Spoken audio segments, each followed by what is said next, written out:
बिस्मिल्लाहिर्रहमानिर्रहीम। शुरू अल्लाह के नाम से जो बड़ा मेहरबान निहायत रहम वाला है। ये जो मैं आज रेसिपी बना रही हूँ इनको गौर से देखो, ठीक है।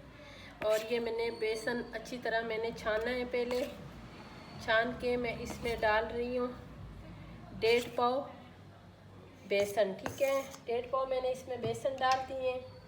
और मसालों में ये जो है ना धनिया, खुश्क धनिया के पाउडर, अनारदाना, और ये भी सूखा धनिया है, लेकिन इसको मैंने अपने हाथ के साथ थोड़ा थोड़ा क्रश किए हैं, ठीक है। और ये गरम मसाला, ये कुटे हुए दाढ़ा मिर्च और ये नमक, ठीक है, हस्बे जायका, ये डाल दिए सारे।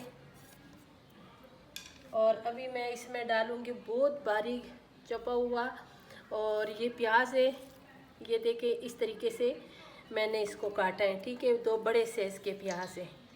और ये जो रेसिपी है ना, इसमें मैं ज़रूर टमाटर डालूँगी, वरना पकोड़ों में टमाटर डालना ज़रूरी नहीं है, लेकिन मैंने इसमें ये टमाटर जो है ना ये लाजमी डालना है, ठीक है। और ये डाल दिया। और ये मैंने ये आलू जो है ना इसको कद्दूकश किए बिल्कुल बारीक बारीक, और इसको धोए 1-2 पानी से। और इसको मैं अभी निचोड़ूँगी अपने हाथ से, यूँ करके मैंने इसमें ये डालना है, ठीक है। और ये आलू डाल दिए, बड़े साइज़ की 2 मैंने आलू हैं मेरे पास, तो ये अभी मैंने इसमें सारा शामिल करना है। और अभी मैं इसमें डालूँगी थोड़ा सा मीठा सोडा, जो पकोड़ों में हम लोग इस्तेमाल करते हैं वो वाला मीठा सोडा मैं इसमें डालूँगी। आलू मैंने सारे इसमें डाल दिए हैं। और इसी रेसिपी में, ये रेसिपी जो आगे हैं ये बहुत मज़े की बनेगी इंशाल्लाह। ये सिर्फ पकोड़े नहीं होंगे, ये बहुत मज़ेदार रेसिपी होगी, मेरी अपनी रेसिपी है। और ये मैं इसमें मीठा सोडा समझो 1 चुंडी भर के ये मैंने बीच में डाल दिए, ठीक है। अब मैंने पहले इसमें पानी नहीं डालना है, पहले मैंने इसको मिक्स करना है, इसलिए कि मैंने इसको ज़्यादा पतला नहीं करना। अगर मैं इसमें पहले से पानी डालूँ मुझे फिर पता नहीं चलेगा कि इसमें मुझे और क्या वो पतला ना हो जाए, ठीक है। तो क्या पता इसमें पानी की ज़रूरत ही ना पड़े। टमाटर भी जो थी वो भी पानी छोड़ेगा, प्याज भी, और फिर उसके बाद आलू भी। तो ये देखो इधर तो मुझे ज़रूरत इंशाल्लाह नहीं पड़ेगी। ये देखें इस तरीके से मैंने ना ये मिक्स किए, और ये मिक्स करके अभी मैंने इसको सेट पे रखना है। आपने भी बिल्कुल इस तरीके से बनाना है। ये अभी मैंने इसमें घी डाल दिए, और घी अच्छी तरह गरम करूँगी। और ये अच्छी तरह गरम हो जाए, बहुत ज़्यादा मैंने तेज़ आंच भी नहीं रखना है, ताकि पकोड़े मेरे बहुत अच्छे मज़ेदार क्रिस्पी पकोड़े मैंने बनाने, और बहुत ज़बरदस्त पकोड़े बनाने हैं, ठीक है। भी इतने इस साइज़ के अपने हाथ के साथ, और इस साइज़ के मैंने इसमें ये पकोड़े डालने हैं, ठीक है। और आग मैंने तेज़ नहीं की है, कम आग छोड़ें, ताकि ये पकोड़े मेरे बहुत मज़ेदार बने और क्रिस्पी पकोड़े बने। इसी तरीके से आप भी अगर मेरे तरीके से ये वाली रेसिपी बनानी है तो बिल्कुल आपने भी प्याज, आलू और टमाटर, मसाले इसी तरह डालने हैं, ठीक है। इसमें मेरे पास जितने भी पकोड़े डलते हैं इतना मैं डालूँगी इंशाल्लाह। मेरी वीडियो को पूरी देखा करो, लाइक शेयर किया करो। और डाल दिए। अब मैं इसको अच्छी तरह एक साइड पे बहुत ज़बरदस्त सा कलर देना है, बहुत अच्छे पकाना है, फिर उसके बाद मैंने इसका साइड चेंज करना है, ठीक है। पकोड़े जो है ना ये देखो बिल्कुल तैयार हो गए। और इस पकोड़ों को अभी मैंने निकालना है टिफ़िन में, ये डालूँगी इंशाल्लाह, ताकि गर्म रहे।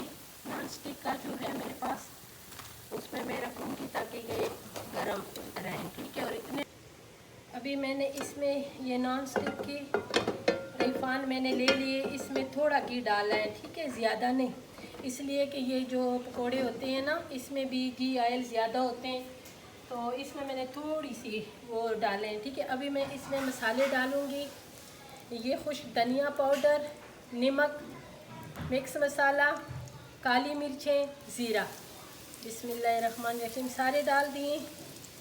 और इसको भी मैंने इस मसालों को थोड़ी सी इसकी बुनाई करनी है, थोड़ा सा मैं बस इतना मुझे इसमें पानी चाहिए। इस मसालों को मैंने अच्छी तरह इसकी बुनाई करनी है। चूल्हे को मैं ऑफ कर दूँगी, बंद कर दूँगी। ये गरम है, इसी में मेरे ये जो मसाले हैं ना ये बिल्कुल पक जाएंगे, तैयार हो जाएंगे। ठीक है,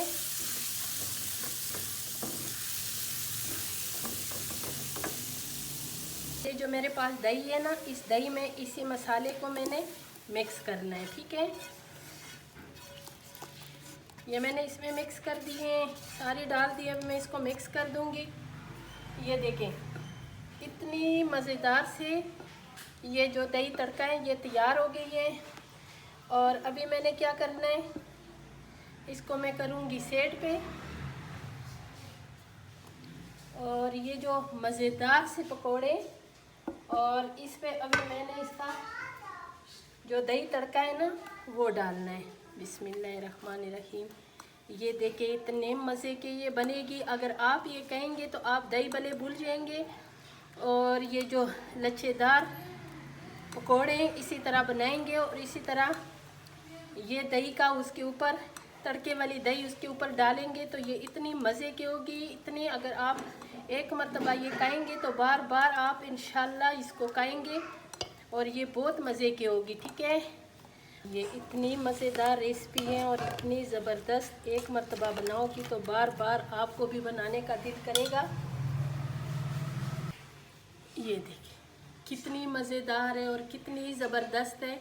अगर आपको भी इसी तरह रेसिपी चाहिए तो मेरी पूरी वीडियो को देखो और मेरी वीडियो को लाइक शेयर करो, सब्सक्राइब करो, अच्छे अच्छे कमेंट्स करो और इसी तरह रेसिपी ज़रूर बनाएं। इस पर दही का तड़का लगाएं और लच्छेदार पकोड़े बनाएं। यकीन माने अगर आप ये किसी मौसम में भी, सर्दी में, गर्मी में, जिस वक्त भी आप ये मेहमानों के आगे पेश करेंगे इंशाल्लाह तो वो बार बार आप लोगों के घर में आएंगे। ठीक है, इतनी ज़बरदस्त रेसिपी है।